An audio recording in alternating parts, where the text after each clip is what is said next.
অনেকে মনে করেন যে ভারতের সঙ্গে বিএনপির একটা দূরত্ব রয়ে গেছে এবং সেই দূরত্বটা ঘোচানো যায়নি। তো ভবিষ্যতে আপনার মানে ভারতের প্রতি বা ভারতের সঙ্গে সম্পর্কের ক্ষেত্রে আপনার অবস্থান কি হবে?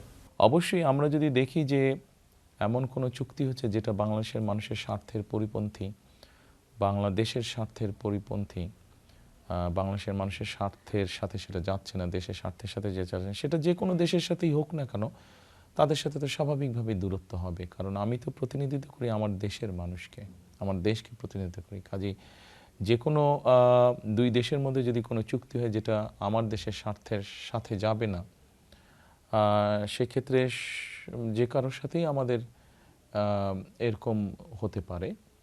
ভূ রাজনৈতিক প্রেক্ষাপটে দেখা যাচ্ছে যে চীনের একটা বাড়তি আগ্রহ আছে বাংলাদেশ নিয়ে।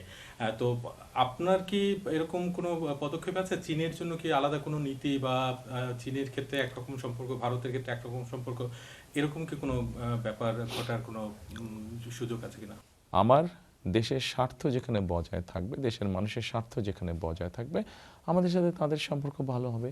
যাদের সাথে আমাদের স্বার্থ বজায় থাকবে না, স্বার্থ ঠিক থাকবে না, দেশের মানুষের স্বার্থে প্রায়োরিটি পাবে না, স্বাভাবিকভাবে তাদের সাথে তার সম্পর্ক গভীর হওয়ার কোনো কারণ নেই।